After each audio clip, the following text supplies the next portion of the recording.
saya sudah menanam tanaman kedelai dengan 3 perlakuan. Yang pertama perlakuan tanam, yang kedua perlakuan tanah dan pupuk kandang sapi 1:1, yang ketiga perlakuan tanah dan pupuk kandang sapi 1:5. Pada perlakuan pertama ini, tanaman kedelai hanya ditanam menggunakan tanah. Pada perlakuan ini, tinggi maksimal tanaman kedelai adalah 18,5 cm dan 7 helai daun. Tanaman kedelai dapat tumbuh baik pada tanah gembur, lembab, dan tidak tergenang air.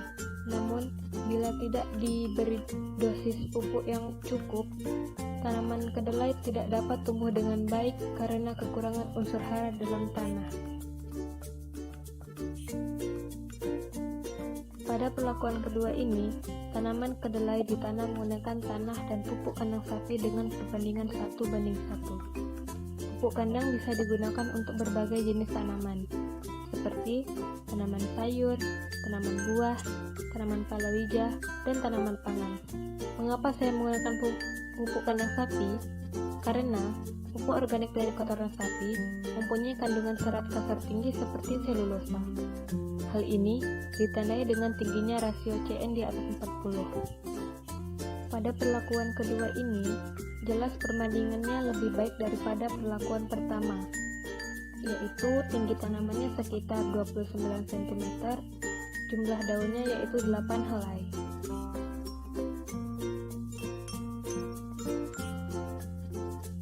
Pada perlakuan ketiga, tanaman kedelai masih ditanam menggunakan tanah dan pupuk kandang sapi dengan perbandingan 1:2.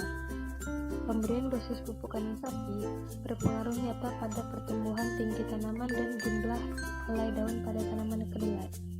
Pemberian dosis 1:2 pupuk kandang sapi berpengaruh nyata terhadap tinggi tanaman dan jumlah daun.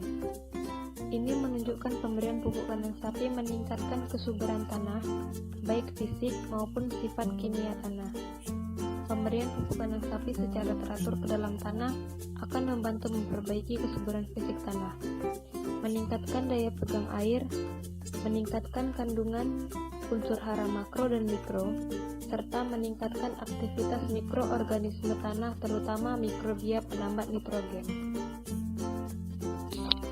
Pupuk kandang sapi sebagai salah satu pupuk organik yang berasal dari campuran kotoran padat dan urin sapi serta sisa-sisa pakannya yang tidak dapat dihabiskan. Hasil analisis pupuk kandang menunjukkan bahwa kandungan C organik sangat tinggi, N sangat tinggi, dan P sangat tinggi. Dosis pemberian pupuk kandang sapi pada tanaman sangat bervariasi tergantung dari sifat tanah dan ketersediaan unsur hara di areal pertanaman.